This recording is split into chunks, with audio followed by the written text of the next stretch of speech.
एक राजा के 7 बेटे और एक बेटी थी, जो खुशी खुशी अपना जीवन बिता रहे थे।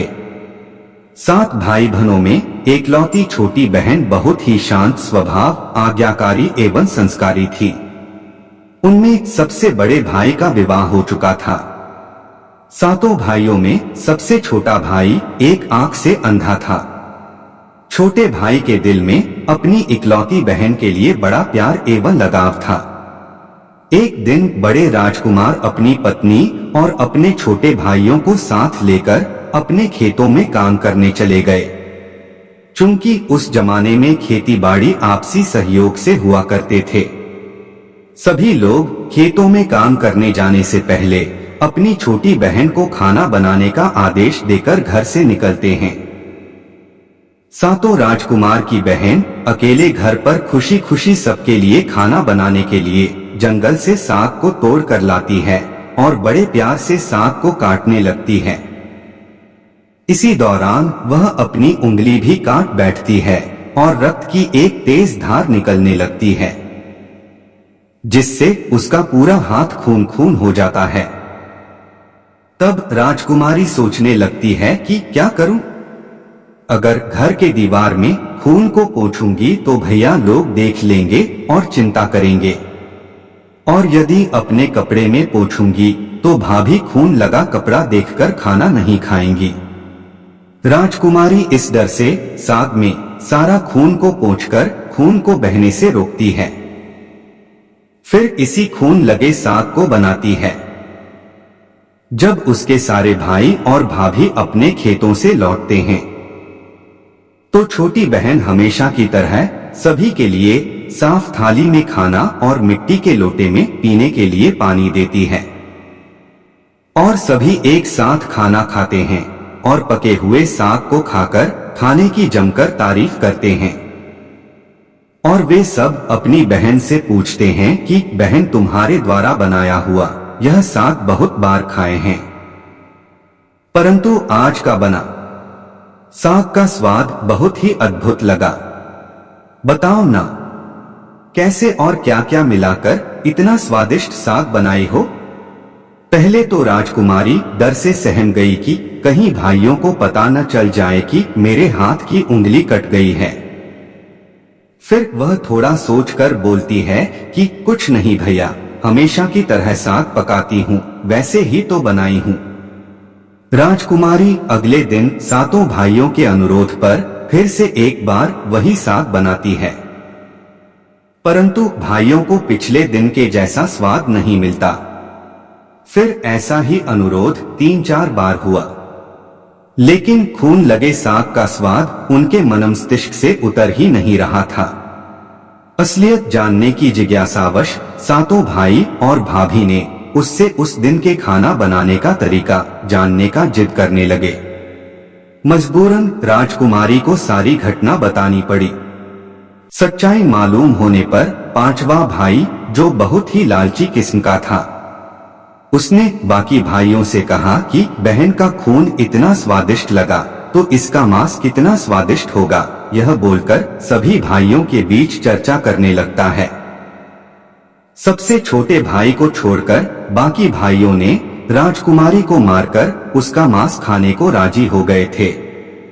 मांस खाने की सोचकर उन सभी के मुंह से लार टपकने लगता है। भाइयों के मन में स्वादिष्ट खाना खाने के लिए वे कितना लालची बन गए, इसका आभास राजकुमारी को हो गया कि किस प्रकार उसके भाई उनकी मांस खाने की लालसा रखते हैं। एक दिन 7 भाई शिकार खेलने के बहाने राजकुमारी को लेकर घने जंगल में लेकर जाते हैं, जहां पूर्व से निर्मित वृक्षों पर बने मचान के नीचे पहुंचते हैं, जिस पर अपनी बहन को यह झूठ बोलकर चढ़ने के लिए बोलते हैं कि इस मचान पर जंगली जानवर तुम पर हमला नहीं कर सकेंगे। इस प्रकार 7 भाई अपनी बहन को मचान पर बैठाकर अपना अपना धनुष लेकर शिकार करने का ढोंग करके चले जाते हैं। तब राजकुमारी को पूरा आभास हो चुका था कि आज उसका आखिरी दिन है, लेकिन वह चाहती थी कि उनके भाइयों की इच्छा पूर्ण हो। इसलिए भी वह मचान में जाकर बैठ जाती है। सातों भाई मचान से कुछ दूरी पर स्थित पहाड़ पर अपने अपने धनुष बाण के साथ पहुंचते हैं और एक चट्टान पर बारी बारी से अपने बाणों को तेज धार प्रदान करते हैं। पहाड़ के ऊपर सबसे पहले बड़ा भाई अपने तीर को चट्टान में धार करता है और अपनी बहन पर धनुष से निशाना लगाकर तीर छोड़ता है। तभी राजकुमारी पूरी बातों को समझ जाती है कि भाइयों का क्या इरादा है और अपनी मातृभाषा में गीत को गाने लगती है। फिर सभी भाई बारी बारी से अपने तीर के धार को तेज करते हैं और राजकुमारी पर निशाना लगाकर तीरों को छोड़ते हैं। छहों भाइयों का निशाना खाली जाता है और सातवां भाई जो सबसे छोटा था वह तीर चलाने से इनकार कर देता है, क्योंकि उसे अपनी छोटी बहन से बहुत लगाव था और धनुष बाण चलाने में सातों राजकुमार में सबसे निपुण था। चट्टान में धार किए गए तीरों के निशान। राजकुमारी जानती थी कि उनके सातों भाइयों में सबसे छोटा भाई बाकियों की तरह लालची नहीं है। छहों भाई छोटे भाई पर पूरा दबाव डालते हुए आदेश देते हैं कि अगर वह तीर नहीं चलाएगा तो बहन की तरह उसे भी मार देंगे। फिर छोटा राजकुमार उदास मन के साथ तीर को थोड़ा ही धार कर दूसरी दिशा में तीर को छोड़ने की कोशिश करता है और तीर को धीरे से छोड़ता है। राजकुमारी हर बार की तरह इस बार भी वही गीत गाती है। इतने में छोटे भाई का तीर सीधे राजकुमारी के सीने को भेद देता है और राजकुमारी की आत्मा शरीर से अलग हो जाती है और उसकी आत्मा उसी स्थान पर भटकने लगती है। तभी वह देखती है कि उसके शरीर का मांस खाने के लिए उसके भाई कैसे लालच करते हैं और सबसे छोटे राजकुमार को जबरदस्ती मारपीट कर उसके शरीर को काटने का आदेश देते हैं। बहन के मांस को पकाने के लिए बहुत सारी सूखी लकड़ी लाने के लिए छोटे राजकुमार को जंगल भेजा जाता है। छोटा भाई जंगल में खोज खोज कर ढेर सारा लकड़ी जमा करता है और सोचता है कि कैसे इतना सारा लकड़ी को ले जाऊंगा। दादा जो रस्सी दिए हैं वो भी 7 टुकड़ों में दिए हैं। उन्हें जोड़ने पर भी यह रस्सी इन लकड़ियों को नहीं बांध पाएगा। देर होने के डर से राजकुमार उदास होकर रोने लगता है और उसके आंखों से आंसू धरती में गिरने लगता है। वह अपनी बहन को याद करके रो ही रहा होता है कि तभी एक नाग देवता वहां आते हैं और पूछते हैं कि क्यों रो रहे हो राजकुमार। वह इधर उधर देखता है किंतु कोई भी नजर नहीं आता है। फिर राजकुमार को नाग देवता दिखते हैं और राजकुमार नाग देवता को अपनी पूरी आपबीती सुनाते हैं। फिर नाग देवता उसे कहते हैं कि मैं लकड़ी में रस्सी की भांति लिपट जाता हूँ और तुम जैसे ही लकड़ी वहां रखोगे तो मैं धीरे से निकल जाऊंगा, और राजकुमार ऐसा ही करते हैं। सभी बड़े भाई यह देखकर चकित रह जाते हैं कि कैसे उनका छोटा भाई रस्सी के साथ टुकड़े होने के बावजूद भी जंगल से इतना सारा लड़की लेकर आता है। तत्पश्चात वे लोग अपने छोटे भाई को पानी लाने के लिए एक घड़ा में 7 छेद कर भेज देते हैं। छोटा राजकुमार पानी लाने के लिए एक कुआं में जाता है और घड़े में पानी भरता है, परंतु उसमें छेद होने के कारण सारा पानी गिर जाता है और राजकुमार वहीं बैठकर सोच सोच कर रोने लगता है कि बिना पानी के वापस जाऊंगा तो बड़े भैया लोग मारपीट करेंगे। यह सारी घटना को मेंढक, केकड़ा और मछली सुन व देख रहे थे और वे तीनों राजकुमार को रोता देखकर पूछते हैं कि क्यों रो रहे हो। फिर राजकुमार उन्हें अपनी आपबीती को विस्तार से बतलाता है और कहता है कि मैं अपनी प्यारी बहन के शरीर का मांस कैसे खा सकता हूँ, नहीं खाऊंगा तो बड़े भैया लोग मारपीट करेंगे। तब मेंढक कहता है कि तुम परेशान मत हो, हम सब मेंढक घड़ा के छेद में चिपक जाते हैं। फिर मछली और केकड़ा बोलते हैं कि तुम हमें लेकर चलो, तुम्हारे भाई जब राजकुमारी के मांस को खाएंगे तब तुम मछली को खाना, और जब वे हड्डी को खाएंगे तब तुम केकड़ा को खाना, बड़े भाइयों को शक नहीं होगा। फिर राजकुमार ने बिल्कुल वैसा ही किया जैसे केकड़े और मछली ने कहा था।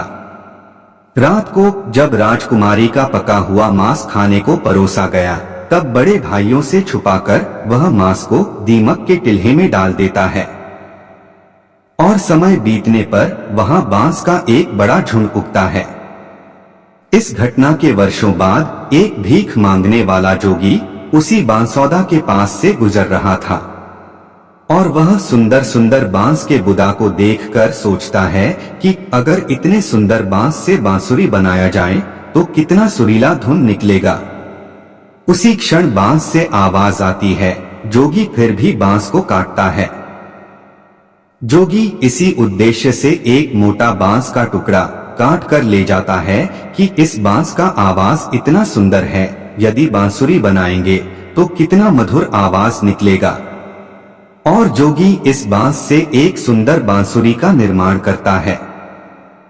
इस बांसुरी से इतनी मधुर ध्वनि निकलती है कि जोगी जहां जहां भी इसे बजाता है, इसके ध्वनि से लोग मंत्रमुग्ध हो जाते थे। एक दिन जोगी घूमते घूमते बड़े राजकुमार के घर पहुंचता है, और अधिक धन के लालच में जोगी जोर जोर से बांसुरी बजाना शुरू करता है।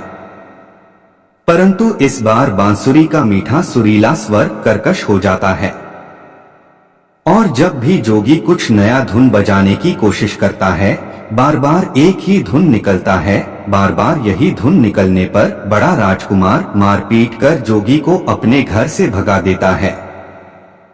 ऐसे ही घूमते घूमते जोगी हर भाई के घर जाता है, लेकिन हर बार की भांति वही धुन बजाता है। यह धुन सुन सारे भाई जोगी को डांटपट कर भगा देते हैं। सबसे अंत में जोगी छोटे राजकुमार के घर पहुंचता है। छोटे भाई के घर के आंगन में प्रवेश करते ही बांसुरी खुद ही बजने लगता है। बड़ा ही मधुर मीठे स्वर का धुन सुनकर छोटा राजकुमार चंद्राकर मोहित हो जाता है, और यह धुन सुनकर छोटे राजकुमार से रहा नहीं गया और जोगी से बांसुरी की मुंह मांगी सोने की मोहरें देकर उसे खरीद लेता है, तथा जोगी को अच्छे से मेहमान नवाजी कर अच्छे से विदा कर दिया जाता है। धीरे धीरे समय बीतता है और छोटे राजकुमार अपने काम से कुछ दिनों के लिए बाहर जाते हैं। जब वह वापस लौटता है तो देखता है कि उसका कमरा बहुत सुंदर ढंग से सजा हुआ है और घर के सारे बर्तन अच्छे तरीके से रखे हुए हैं। तब छोटा राजकुमार सोचता है कि हमेशा मेरे कमरे की साफ सफाई घर के नौकर करते हैं, लेकिन कभी भी इतना सुंदर सजाया नहीं गया है। फिर राजकुमार अपने नौकरों से पूछताछ करते हैं कि मेरे कमरे को इतना सुंदर किसने सजाया है। नौकरों के मना करने पर राजकुमार सोचते हैं शायद कोई भाभी आई होगी और मेरे कमरे को सजा कर गई होगी। जब भी राजकुमार घर से बाहर काम के लिए जाते, यही घटना हर बार देखने को मिलती और लगातार होने के कारण राजकुमार के मन में जानने की जिज्ञासा उमड़ने लगी कि आखिर मेरे घर को इतने सुंदर ढंग से कौन सजावट करता है। वह अपने भाइयों तथा भाभियों से भी पूछता है, और वे लोग भी सजावट करने की बात से साफ मना कर देते हैं। एक दिन राजकुमार सच्चाई पता लगाने के लिए किसी काम का बहाना कर बाहर जा रहे हैं बोलकर निकलते हैं, और छुपकर पुनः वापस आकर अपने कमरे में रखे खजूर के गोल मोड़े हुआ चटाई के अंदर छुप जाते हैं।